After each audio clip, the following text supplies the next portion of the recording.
Tiago 3, verso 13.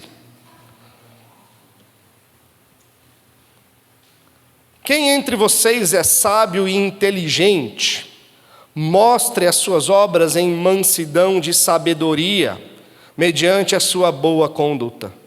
Se pelo contrário, vocês têm em seu coração inveja amargurada e sentimento de rivalidade, não se gloriem disso, nem mintam contra a verdade. Essa não é a sabedoria que desce lá do alto. Pelo contrário, é terrena, animal e demoníaca. Pois onde há inveja e rivalidade, aí há confusão e toda espécie de coisas ruins. Mas a sabedoria lá do alto é primeiramente pura, depois pacífica, gentil, amigável, cheia de misericórdia e de bons frutos, imparcial, sem fingimento. Ora, é em paz que se semeia o fruto da justiça para os que promovem a paz. Vamos orar mais uma vez? Senhor, bendizemos o Teu nome mais uma vez, pela Tua palavra, e chegamos a ela mais uma vez pedindo o Teu auxílio, Pai. Nos ajude na compreensão, na aplicação, para que aquilo que o Senhor quer falar com a gente hoje, Pai, seja realmente entendível, para que nós sejamos transformados, para que nós saiamos daqui hoje mais sábios do que entramos, Deus, com a sabedoria que vem do alto, com a sabedoria celestial, com a sabedoria que só pode vir do Senhor. Amém. Irmãos, talvez esse capítulo 3 da carta de Tiago é o capítulo mais conhecido, de todos nós, até porque o início do capítulo 3, ou até o versículo 12, a gente está vendo que Tiago começa a dar algumas instruções. A carta de Tiago é magnífica nesse sentido, de nos apresentar um cristianismo muito fundamentado, mas também muito prático, Tiago está o tempo falando, olha, se você realmente é crente, então você precisa viver isso. Se você realmente é crente, então os frutos que você vai demonstrar através da sua vida são esses. Então o tempo todo Tiago está falando sobre a vida cristã que confessa a salvação em Cristo Jesus, mas que realmente mostra a veracidade dessa confissão através dos frutos que essa vida apresenta. E aqui no capítulo 3, Tiago começa a falar e dar instruções sobre um órgão muito pequenininho que nós temos, mas é muito perigoso. Qual é esse órgão? A língua, A língua. Que órgãozinho perigoso, com muito poder e que pode nos encaminhar para um caminho de morte, de destruição. Ele fala que... E ele faz essa comparação, que a língua é como um leme de um navio. Pense você o tamanho de um navio. Qual é o tamanho de um navio? Ele não fala aqui de um jet ski, de um caiaque, de uma lanchinha, não. Ele fala de um navio, algo grande, imponente. Ou seja, o que é o leme de um navio, perto do tamanho de um navio? É pequeno, pequenininho. Mas ele tem o poder do quê? De dar a direção para todo o corpo, para todo o navio. Então, o poder também diz que Tiago diz que a língua tem o poder de destruir, compara a língua com fogo e com veneno de víbora. Ou seja, como uma pequena fagulha, Tiago vai dizer que faz o quê? Pode botar fogo em toda uma floresta. Esse é o poder da língua.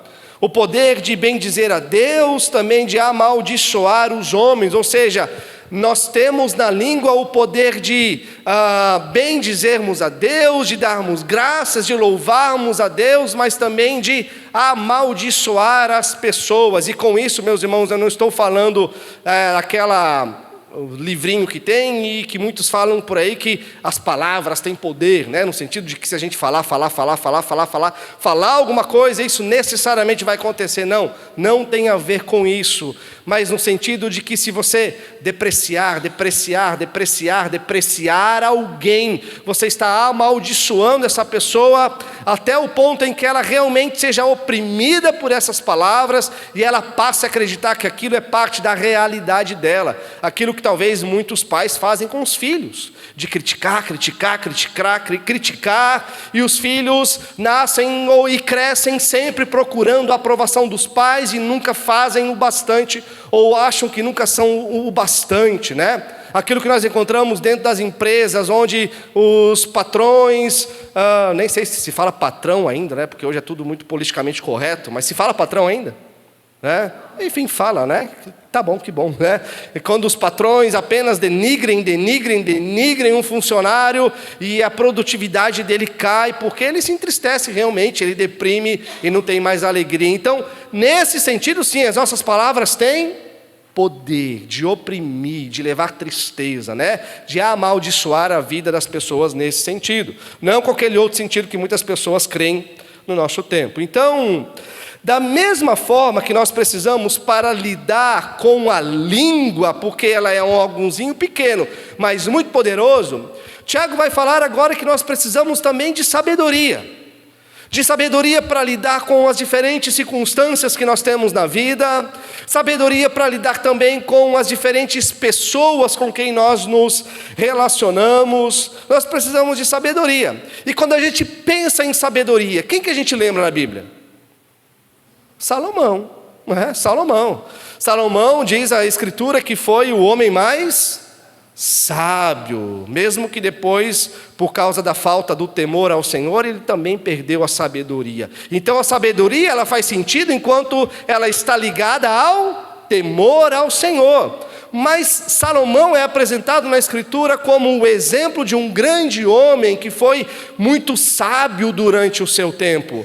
Diz o texto bíblico que um dia Deus apareceu a Salomão logo que ele foi empossado como rei de Israel. E o que Deus falou para Salomão? Pede o que você quiser, Salomão. E o que Salomão pediu?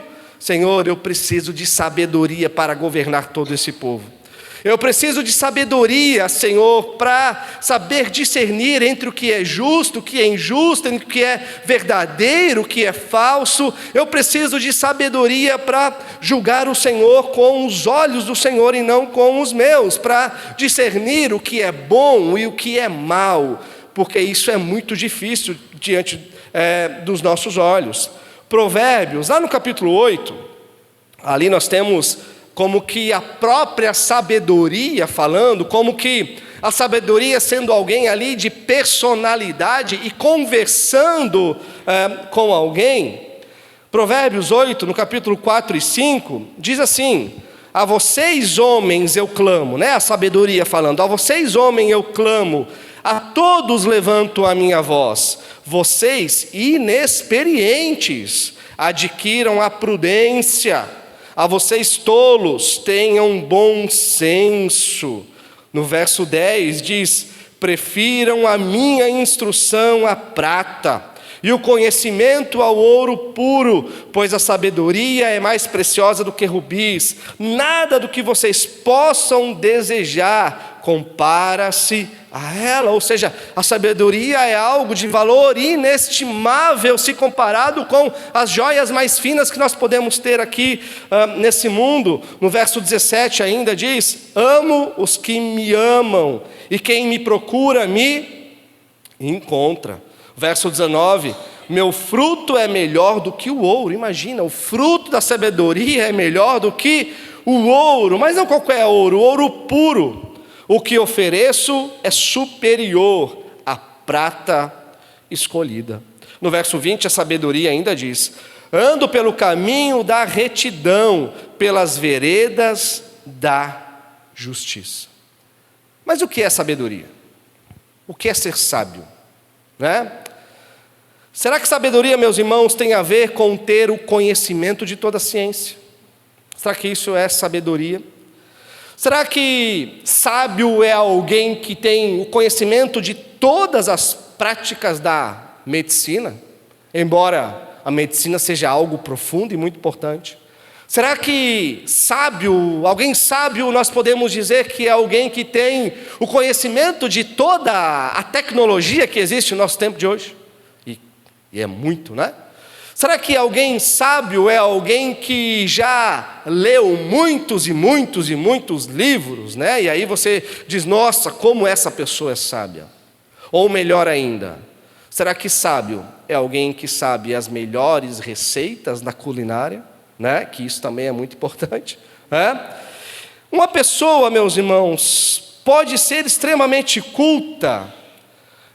Uma pessoa pode conhecer muito sobre uma determinada área do saber, ou pode saber, às vezes, até mesmo tudo sobre uma determinada área do saber. Mas será que essa pessoa ela é sábia? Segundo a Bíblia, não. Segundo a Bíblia, essa pessoa ela pode ter muita ciência, ela pode ter muito conhecimento, mas ainda assim ser uma pessoa tola. Uma pessoa, nos nossos dias, pode ter uma excelente inteligência emocional, né? Muitos hoje buscam a inteligência emocional. A inteligência emocional hoje, ela está muito mais valorizada do que a razão, por exemplo, do que a inteligência intelectual. Essa pessoa ela pode ter muito conhecimento, pode ter controle das suas emoções, mas é engraçado como que nós encontramos pessoas assim que ainda não sabem se relacionar com as pessoas, não sabem viver consigo mesmo e com os outros. Mas o que é sabedoria então, meus irmãos? A gente pode ir numa frase simples, nós vamos discorrer mais sobre isso. Sabedoria a gente pode dizer que é o uso correto do conhecimento.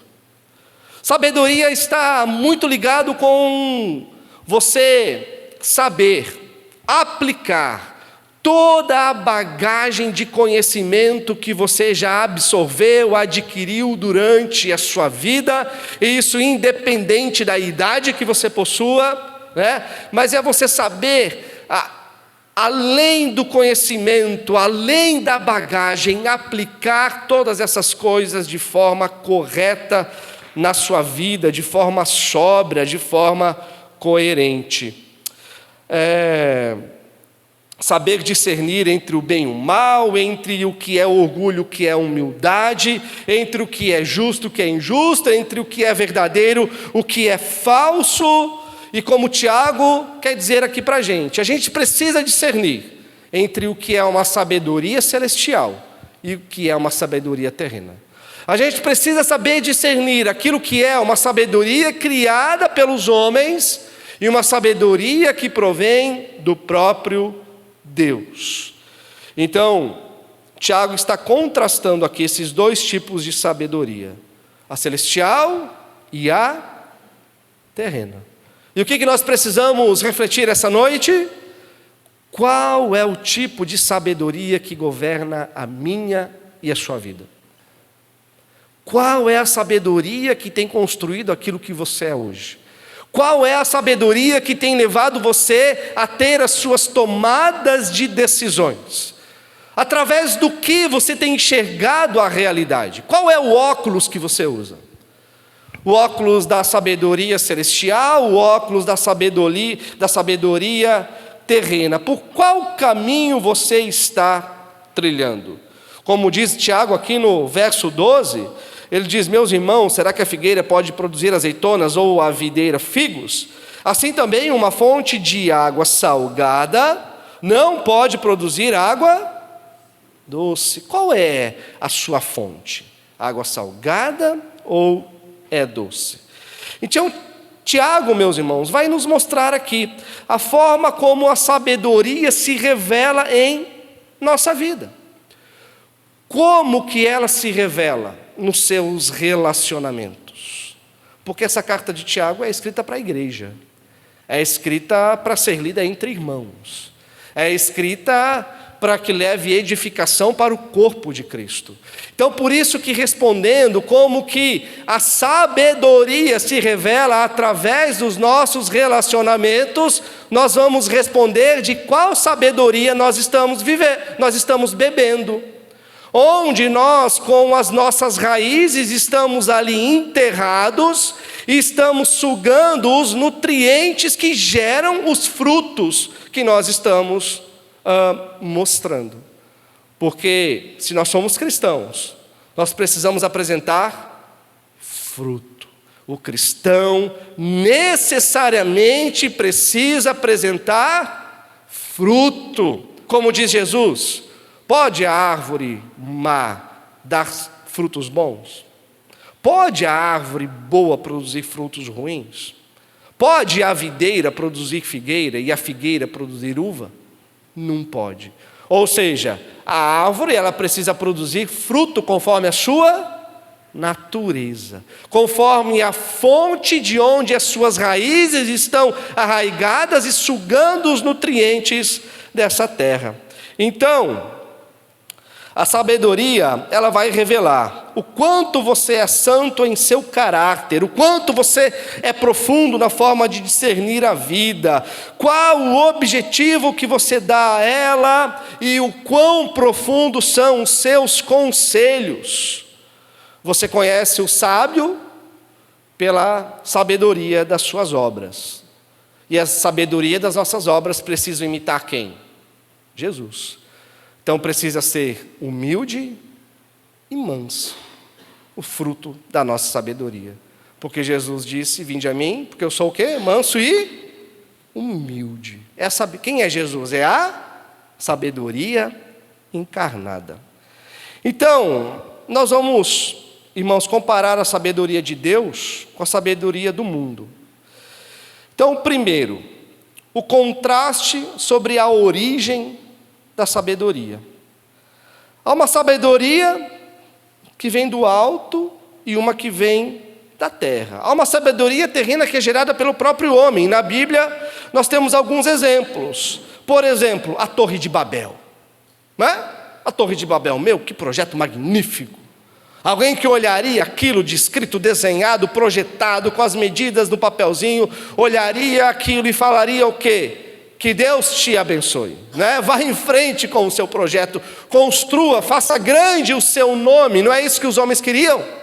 Fazer o nome deles grandes, serem conhecidos, serem exaltados.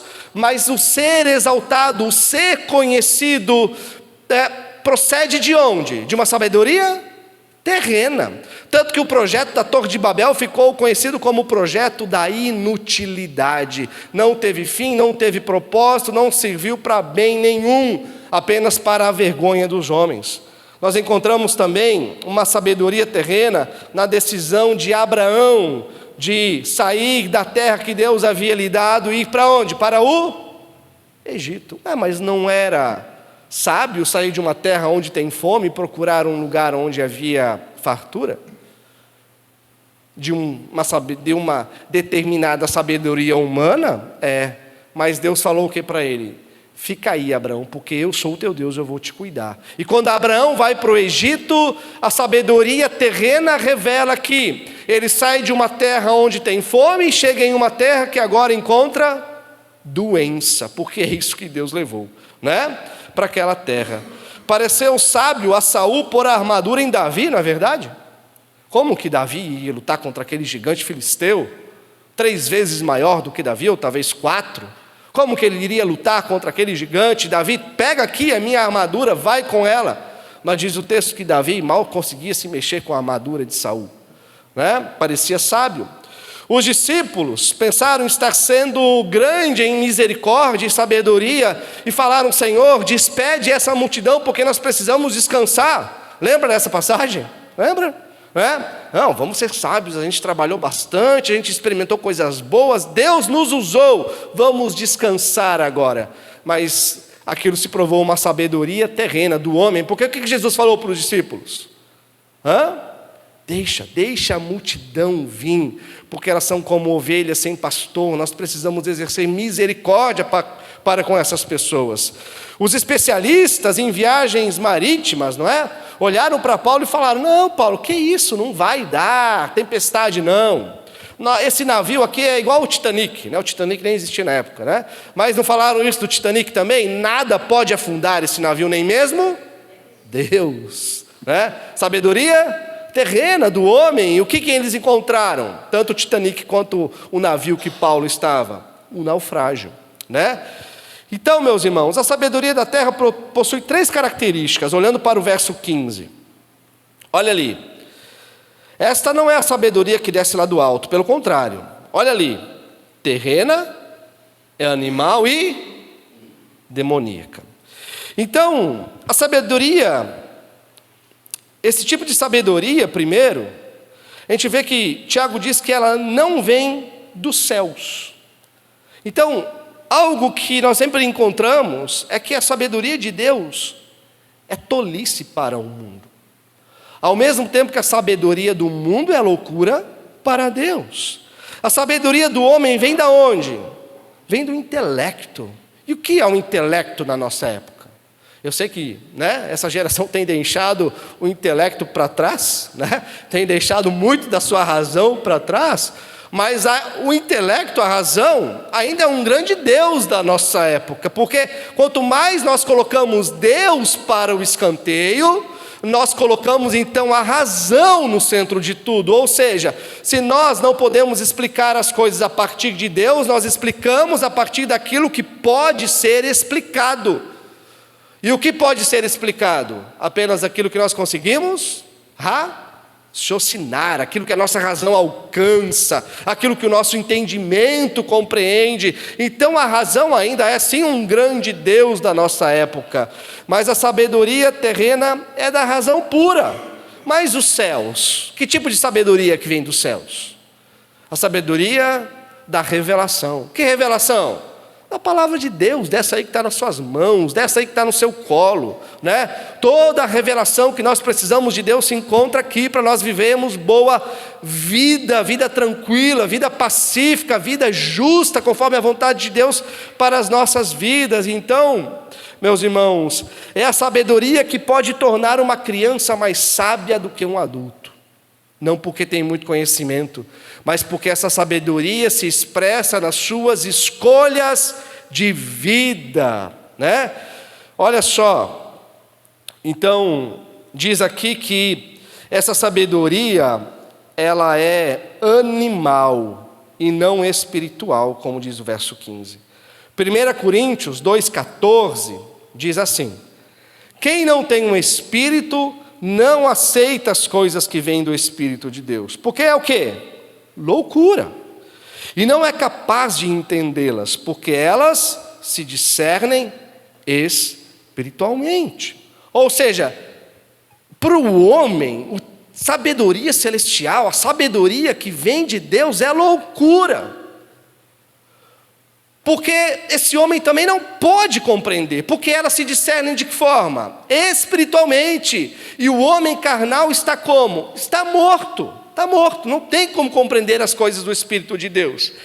Então, essa sabedoria terrena está em oposição à nova natureza que nós temos em Cristo Jesus, irmãos. É uma sabedoria à parte do Espírito de Deus, porque a sabedoria terrena, ela escarnece das coisas espirituais. A sabedoria terrena, ela escarnece, ela tira sarro da sabedoria de Deus. Então, por exemplo, é só nós olharmos para aquilo que os especialistas chamam hoje no nosso tempo do emburrecimento programado. Já ouviram isso? O emburrecimento programado. Aonde é que se encontra isso hoje? Nas nossas escolas, com as nossas crianças. O que isso quer dizer? Quer dizer que as crianças aprendem alguma coisa, mas totalmente desconectadas da realidade. Porque quanto mais as crianças se aproximarem da realidade, elas podem se aproximar de um Criador. Então, nós mantemos as crianças desconectas do seu ensino, desconectas da realidade, para que isso não venha a ser um dia um perigo né? Para que elas não se conectem e creem em um Criador. Nós vemos a sexualização infantil, crianças 7, 8, 9, 10, 11, 12, 13 anos hoje, totalmente sexualizadas, a defesa da prática homossexual, o incentivo da prática homossexual entre crianças, adolescentes e jovens. Nós vemos a sabedoria corrupta das novelas, a sabedoria corrupta de muitas séries que nós assistimos, a intensa divulgação dos crimes. Já perceberam isso na TV? Isso acontece há muito tempo, né? E não só na TV, isso ganhou mais amplitude agora com as redes sociais. O que se propaga mais, irmãos? Violência ou boas ações? Né? O que voa? O que é compartilhado com muito mais velocidade? Coisas ruins, sangue, né? Porque, falando friamente, é isso que as pessoas querem ver.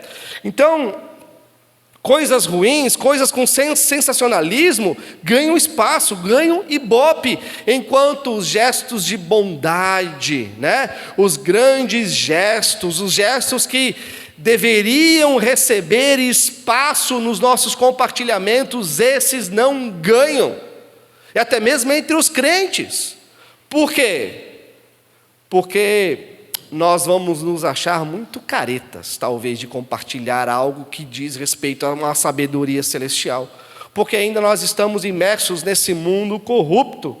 Então, né, o fraudulento é visto como habilidoso, o criminoso que revela habilidade é exaltado como inteligente, a astúcia é apresentado como virtude, e a nossa sociedade, que bebe de uma sabedoria terrena, aplaude todas essas coisas. Enquanto os homens honestos e justos são o quê? Ridicularizados, tidos como ingênuos, e ainda por serem ingênuos, são indesculpáveis por isso, né?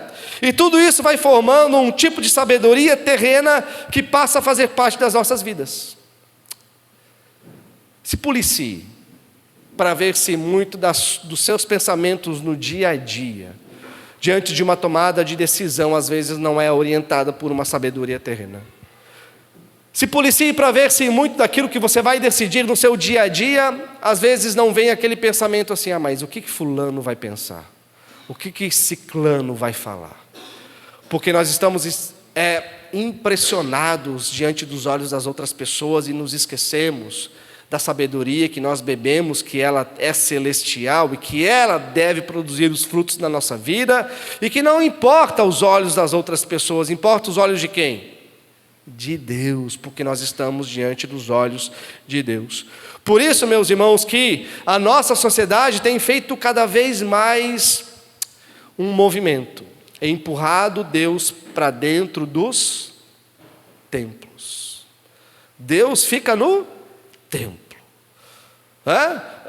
Interessa a minha vida no templo, interessa como eu adoro a Deus no templo, interessa as minhas decisões no templo. Aqui a gente se disfarça muito bem, não é verdade?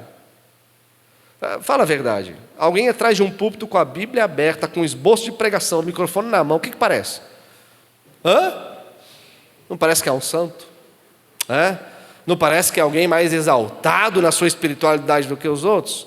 Então, meus irmãos, aqui a gente coloca a máscara que a gente quiser, o verniz que a gente quiser, né? Porque a gente tem comprado essa ideia da sociedade, que o que importa é aquilo que eu vivo com Deus dentro do templo. Então, essa sabedoria, como diz Tiago aqui, é demoníaca. Essa sabedoria que não é nova. É uma sabedoria que foi usada por Satanás, pela serpente, lá no Éden, para enganar homem e mulher, querendo fazer com que eles sejam iguais a Deus. Ou seja, quando nós empurramos Deus para dentro do templo, o que a nossa vida lá fora diz respeito? Apenas a nós. Deus não tem nada a ver. Deus só tem a ver com aquilo que eu faço aqui. E a humanidade, e eu coloco crente e descrente, tem comprado essa ideia, tem caído na sedução da serpente, tem querido viver de forma autônoma, autônoma, cada vez mais, não é? Querendo ser Deus, como foi a promessa da serpente. E segundo ponto, meus irmãos, é um outro contraste entre as características da sabedoria. Então, desde que as duas sabedorias, elas procedem de fontes diferentes, certo? Uma fonte é celestial e a outra fonte é terrena. Uma fonte ela é de Deus e a outra fonte da sabedoria é do homem. Então, se são de fontes diferentes, os caminhos também são diferentes. Os caminhos também são opostos. E qual é a evidência da falsa sabedoria? Ela se manifesta de uma inveja amargurada, conforme vai dizer o versículo 14 e o versículo 16. De uma inveja amargurada. Essa ambição, irmãos, está ligada ao poder, à cobiça, ao status, aquilo que nós apresentamos. Porque a sabedoria do mundo diz: promova a si mesmo. Faça o seu nome grande. Você é melhor do que os outros. Não tem um monte de gente aí nos cursinhos querendo ser o primeiro? Já pensou se todo mundo fosse o primeiro? Quem seria o segundo, terceiro, quarto? Não tem, né? Todo mundo quer ser o primeiro, todo mundo quer ser o melhor, todo mundo quer se destacar, se promover. Os discípulos de Cristo caíram nessa armadilha, lembra? Quem de nós vai se sentar à direita de Deus? Quem de nós vai se sentar mais próximo? Né? Eles caíram nessa armadilha de se promoverem diante dos homens. O grande problema da sabedoria terrena, humana, meus irmãos, é que ela rouba de Deus a glória que é somente de Deus. A sabedoria humana quer transferir glória aos homens, reconhecimento aos homens. Como diz os antigos, o invejoso é um bicho ruim, né? Porque ao invés de se alegrar com o triunfo do outro, com o que ele se alegra? Com a tristeza do outro. O invejoso, como ele não pode ter o que o outro tem, então ele se alegra quando o outro parece ter o que ele tem ou menos do que ele tem. Isso é cobiça, isso é inveja, isso é algo demoníaco. Ele se alegra com o fracasso do outro. Ele não apenas deseja ter como o outro, mas sente tristeza por não ser como o outro. Então, onde que isso acontece muito hoje? Talvez você já sentiu isso, rolando sua timeline, né? Seu feed ali do Instagram, vendo os recortes, né? Ninguém coloca coisas ruins no Instagram, né? A gente só coloca coisa boa, aquilo que é bom, aquilo que dá certo. Você não vai postar lá uma receita de um bolo que murchou, ou vai? Você não vai pôr lá uma receita de um pão de queijo que saiu bonitinho, que de repente diminuiu. Não vai. O que você vai pôr lá no seu Instagram? O pão de queijo redondinho, bonitinho, douradinho, rechonchudinho, né? E ainda coloca foto lá da xícara de café. Eu falo isso porque eu já fiz isso, né? A gente não coloca coisa ruim, a gente coloca recorte bom. E tem muita gente, meus irmãos, que entra nesse ciclo de depressão, de ficar deprimido por começar a se comparar com aqueles recortes de outras pessoas, né, que mostram apenas coisas boas. Já viu gente que quando está maquiado não tem nada a ver com o seu status natural? Tem muitas mulheres que se deprimem porque olham uma beleza que é falsa, que está atrás de uma maquiagem. Então, a gente precisa cuidar com os nossos olhos, cuidar com o nosso coração, porque a gente pode ficar deprimido sim ao se comparar com essas coisas e ao olhar essas coisas. Então, a falsa sabedoria também se manifesta através de um sentimento faccioso. Então, Tiago está preocupado com o que aqui? Com a igreja, com a comunhão, com um tipo de relacionamento que às vezes pode gerar contenda, pode gerar divisão, pode gerar morte no corpo de Cristo. E isso é uma grande preocupação, porque a gente não pode ter partidarismo no meio da igreja. Então, um sentimento faccioso, né? É como o político que está atrás de votos, mas ele quer ganhar o voto não conquistando a confiança dos outros pelo seu caráter. Como é que o político conquista votos? Difamando o outro. Não é isso que a gente vê nas eleições brasileiras? Pelo amor de Deus, que vergonha. Dá até um nojo de assistir debates políticos. Porque ninguém quer ganhar na força do caráter. Ganha como? Falando aquilo que o outro faz de ruim, falando aquilo que o outro é de ruim, difamando o caráter do outro. Então as pessoas querem ganhar desse jeito dos seus adversários. Ou as pessoas estão ao meu favor ou estão contra mim. E é muito triste nas igrejas essa realidade presente em nossos dias, a politicagem. Líderes disputando com outros líderes, influências dentro às vezes de uma mesma comunidade. Líderes que são zelosos, mas com segundas intenções. Zelosos não para atrair a glória a Cristo, mas para atrair a glória para si mesmo, pelo desejo de status. Mas a grande questão, meus irmãos, é que no nosso coração existe essa briga. A briga de um ego ferido. Um ego ferido com a realidade de não ser reconhecido por algo que se faz.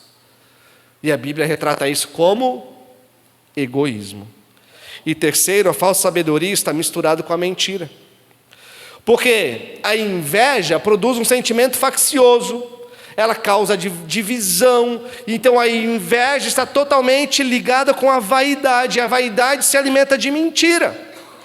Todo vaidoso tem um medo intenso de mostrar as suas fraquezas. Todo vaidoso tem um medo imenso de mostrar aos outros aonde lhe falta habilidades nas resoluções de problemas. Por isso, todo vaidoso carrega no seu frasco uma grande pitada de arrogância, de nunca mostrar a sua fraqueza.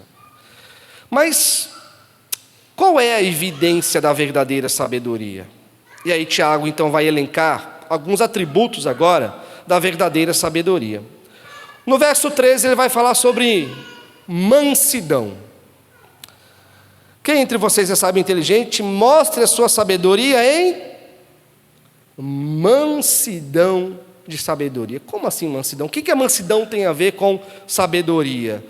Porque é uma coisa que nós não podemos confundir, irmãos. Mansidão não é fraqueza. Mansidão é o poder sobre controle. Mansidão, poder sobre controle. Eu vi um videozinho culto esses dias, bem interessante, para a gente entender. Um cachorrinho, um pincherzinho, segurando na sua boca uma corda. E essa corda estava no quê? Em um bruto de um cavalo. E o pincherzinho, arrastando aquela corda com a sua boca, levava o cavalo para onde ele queria.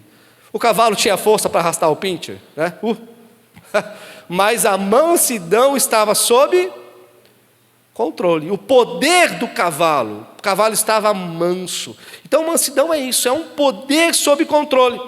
Mansidão também não é a pessoa passiva demais, a pessoa que nunca esboça reação diante das situações. Mansidão não tem a ver com apatia, mas é o uso correto do poder, assim como sabedoria, o uso correto do conhecimento.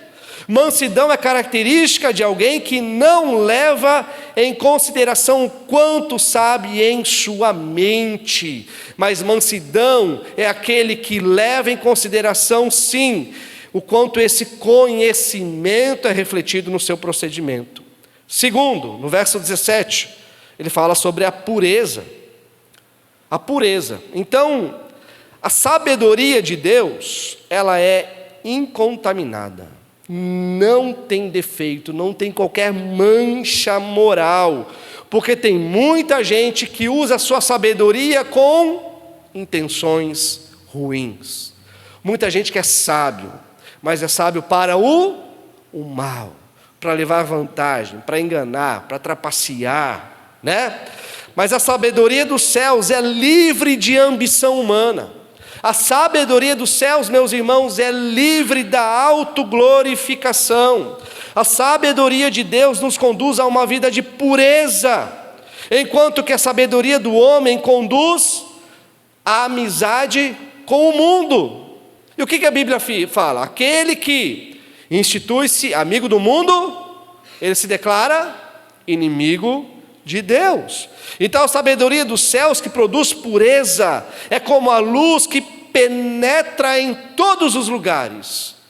Mas mesmo penetrando em todos os lugares, ela não é contaminada pelos objetos que ela ilumina.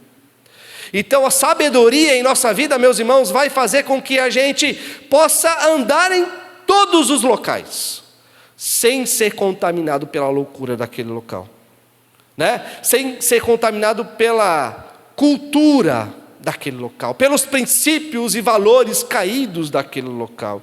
Então, quando a sabedoria celestial gera pureza em nós, nós andamos onde nós estivermos, sem sermos contaminados. Terceiro, no verso 17 ainda, diz que essa sabedoria ela é pacífica. Então, a sabedoria divina não busca divisão, também não é individualista. Isso não quer dizer que a sabedoria divina não atinja cada um no corpo de Cristo de uma maneira específica em uma determinada área do conhecimento. Por exemplo, alguns têm mais facilidades no aconselhamento, outros têm mais facilidade no ensino, uns têm mais facilidade na administração, outros no gerenciamento, outros em visitar. Então, a paz que a sabedoria celestial promove é a paz que promove nos relacionamentos um engajamento intencional de um com o outro, onde nós promovemos relacionamentos que geram edificação, relacionamentos que geram transformação, relacionamentos que têm como fruto o caráter de Cristo sendo produzido no nosso mundo, meus irmãos.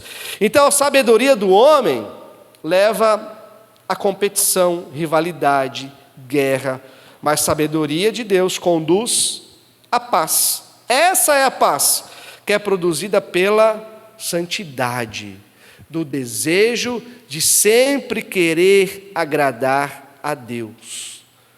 Ela é pacífica, mas ela não tem complacência com o erro. Ela é pacífica, mas ela não fecha os olhos para o pecado do seu irmão.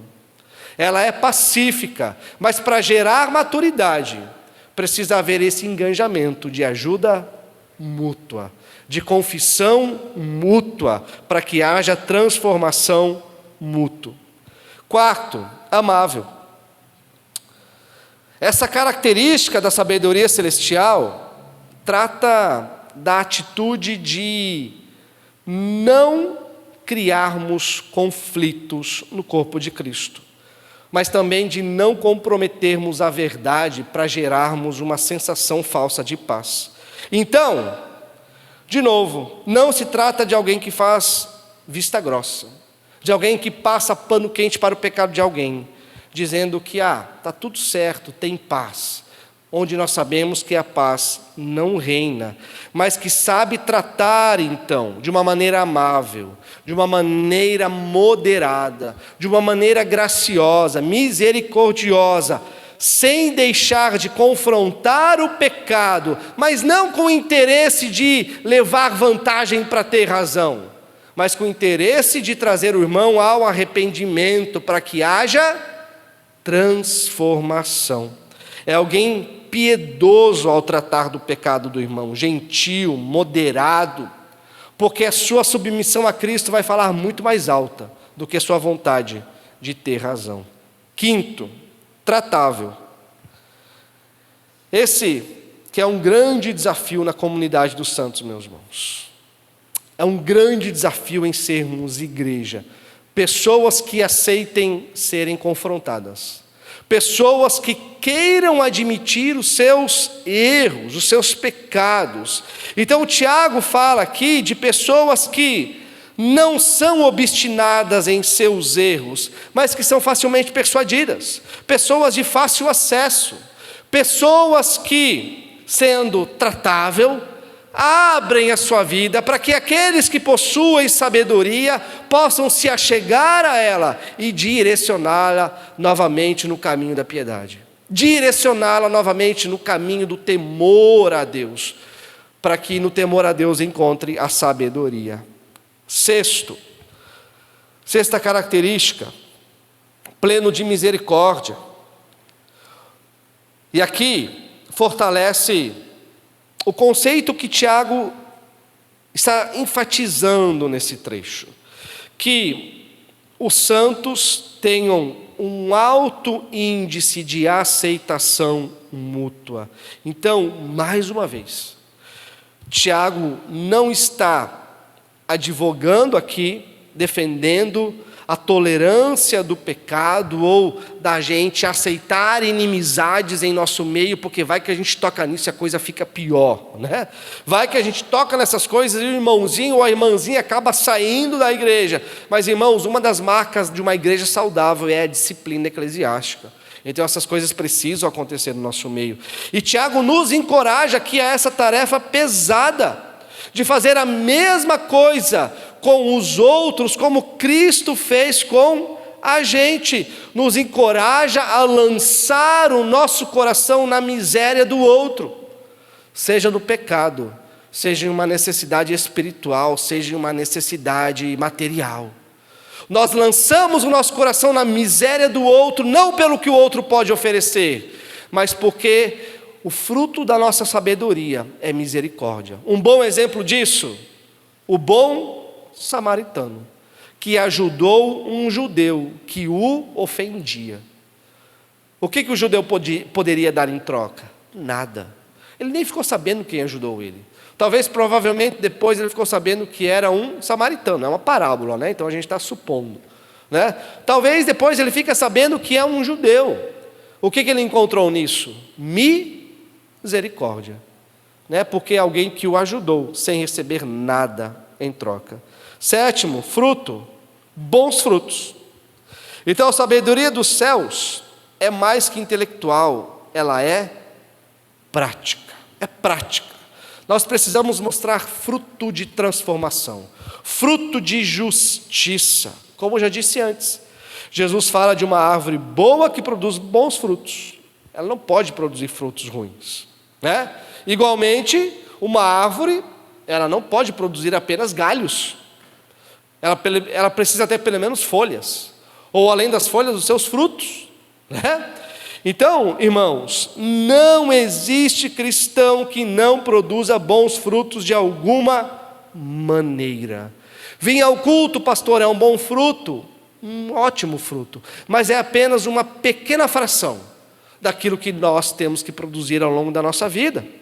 Imparcial é uma outra característica, oitava, nós já vamos para a última, são 9, que Tiago coloca aqui. É alguém não dividido em julgamento, alguém que não julga por conveniência, mas que também não é neutro. Então, quando você possui a sabedoria de Deus, você julga conforme a verdade, não conforme conveniência. Não se você vai levar vantagem ou deixar de levar vantagem. Não se a pessoa ela é muito próxima de você e a outra nem é tanto. Não. Você julga de forma imparcial. E essa sabedoria imparcial é sobre não abrir mão da verdade com quem quer que seja. Não importa se é o primeiro-ministro da Inglaterra na sua frente. Você vai julgar a coisa com justiça, porque você não pode esconder a verdade. 9 e último, a sabedoria celestial é sem fingimento. Ou seja, a sabedoria celestial, ela não produz hipocrisia, ela produz sinceridade, produz autenticidade. Então essa sabedoria autêntica não é aquela que é da ordem da performance, é da ordem da verdade. Porque você pode ser algo e mostrar algo que você não é. Você pode ser algo e julgar algo contrário àquilo que você é. Ou seja, usando da hipocrisia. Então, sem sinceridade e sem autenticidade. Por isso que ela é sem fingimento, sem máscaras. E então, agora você pode dizer tantas características. Sabedoria terrena, sabedoria celestial, tá bom, já sei. Já sei discernir entre uma e outra, já sei pelo menos qual é a diferença. Mas e agora, como que eu faço para pôr essa sabedoria celestial então em prática? Como que eu faço para que muito mais do que saber, eu praticar a sabedoria celestial? Que tipo de atitude é necessário para mim? E a atitude necessária para todos nós, meus irmãos, é a atitude da humildade. Porque sem a humildade, você não vai ver a sabedoria do alto domando a sua maneira de grandeza e te tornando alguém manso. Sem humildade, você não vai ver a santidade da sabedoria que vem do alto e reconhecer que você deve se submeter à palavra de Deus e não a você mesmo. Sem humildade, você vai querer guerra o tempo todo. Você não vai procurar a paz. Sem humildade, você não vai ser gentil. Você vai ser sempre truculento com alguém que pensa contrário de você. Sem humildade, você não vai deixar se persuadir. Você não vai deixar ser corrigido por outras pessoas, mesmo que a pessoa tenha razão. Sem humildade, a gente não consegue se colocar na miséria do outro e agir com misericórdia. Sem humildade, nós não vamos nos tratar com equidade. Nós vamos tratar as pessoas com diferença, julgando sempre em favor daqueles que nós gostamos mais. Sem humildade, nós não vamos ser autênticos. Nós vamos ser o que não somos. E aí nós olhamos para isso. E a gente chega, talvez, numa conclusão. E agora? Como é que eu fico? Porque parece impossível, né? Para nós alcançarmos isso. Mas, irmãos, quando a gente olha para essa parte da sabedoria, de quem será que Tiago está falando? Ele está falando da sabedoria que vem do alto. Ele está falando de uma sabedoria que é encarnada. Ele está falando de uma pessoa. Ele está falando da sabedoria encarnada lá do Provérbios 8. Quem que é a sabedoria encarnada? No princípio era o Logos, ou o Verbo, que estava com Deus. O mundo foi feito por essa sabedoria, sem essa sabedoria, nada do que foi feito poderia ter sido feito, né? O mundo foi feito por meio da sabedoria, mas o mundo não quis essa sabedoria. Essa sabedoria veio para o que eram os seus, mas os seus não o receberam.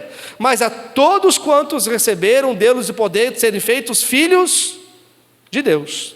E a sabedoria se fez carne, invadiu o nosso mundo, habitou entre nós e nos ensinou o que é sermos sábios de verdade. Se nós queremos ser humildes, nós precisamos olhar para quem? Para Jesus. Tende em vós a mesma atitude de Jesus, que não julgou por usurpação ser igual a Deus, antes se esvaziou. Somente Cristo pode fazer isso, se esvaziar, né? Porque somente Ele é pleno, nós não, nós temos que se preencher dele. Mas Ele se esvaziou, assumindo a forma de servo, tornando-se homem, obediente a Deus, e foi até a morte, e morte de cruz. Então, irmãos, como é que nós podemos apostar em nós? Como apostar na nossa sabedoria? Como apostar em nós? Porque nós somos, na maior parte do tempo, arrogantes.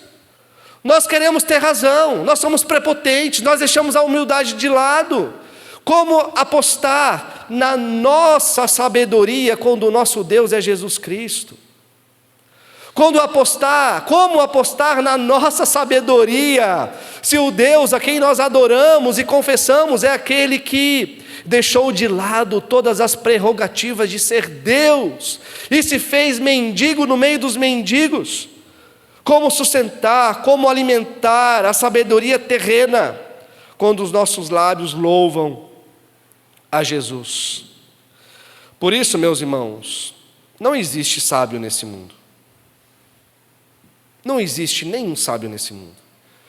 Não existe um sábio nesse recinto.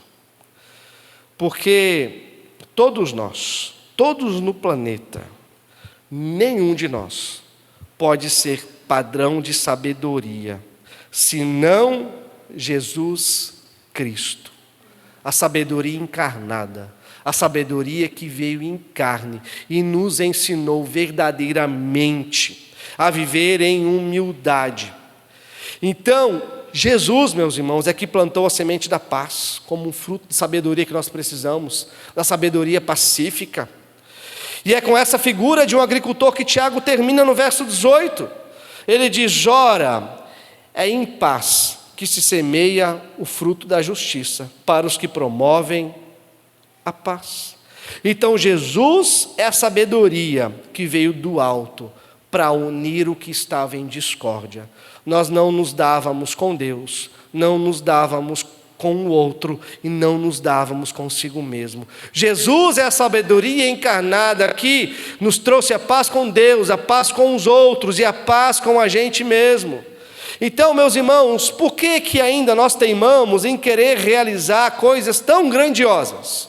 Por que nós teimamos ainda em querer fazer o nosso nome grande diante daquilo que Jesus fez? Depois que a gente vê o que Jesus fez, acabou. Ele nos ensinou a verdadeira sabedoria, a verdadeira grandeza, através da humildade. Tudo que a gente fizer agora, depois daquilo que Jesus fez, é palha, é muito pequeno. Mas então, por que, se a cruz de Jesus é tão preciosa, por que a cruz de Jesus não fala mais alto nas nossas discussões? Por que a cruz de Jesus não fala mais alto nos nossos momentos de argumentações? Por que a cruz de Jesus não fala mais alto nos nossos momentos em que nós queremos demonstrar sabedoria? Talvez porque a gente não queira falar como Paulo, que nós somos o pior dos pecadores. Um homem que chegou tão perto de Deus, que viu coisas indizíveis, como ele diz no terceiro céu. Alguém que, para que não se orgulhasse, para que não usasse da arrogância diante de tudo aquilo que foi revelado a ele, foi posto um espinho na carne, um mensageiro de Satanás para o esbofetear, para que ele ainda continuasse humilde. Então, meus irmãos, qual é a saída para a gente diante de tudo isso? Qual é a saída para que a gente exercite a verdadeira sabedoria? Não é outra, senão olharmos para Cristo e bebermos da sua palavra. Como diz Tiago, aqui no versículo 5 do capítulo 1, se alguém necessita de sabedoria, peça a Deus, que a concede livremente a todos, sem criticar, e lhe será dada. Então, essa noite, concluindo, essa noite não é um convite para que você treine a sua inteligência. Não é para que você seja alguém puramente intelectual, porque talvez isso você já faz. Você já busca conhecimento em uma determinada área, você já deve buscar intelectualidade para que seja uma ferramenta em sua vida em uma determinada área. Mas eu quero convidar você a fazer aquilo que nós, meus irmãos, nunca vamos conseguir pensando, porque isso é uma obra da graça de Deus. É uma obra que se realiza em nós, enquanto nós nos submetemos à palavra de Deus. Como é que nós vamos ser sábios? Bebendo da única fonte de sabedoria. Vocês ouviram tudo isso essa noite, para chegar naquela conclusão que vocês já sabem, que para a gente ser sábio, nós precisamos beber de uma fonte celestial, olhando para a sabedoria encarnada, nos submetendo a ela, para que a humildade governe a gente em mansidão de sabedoria.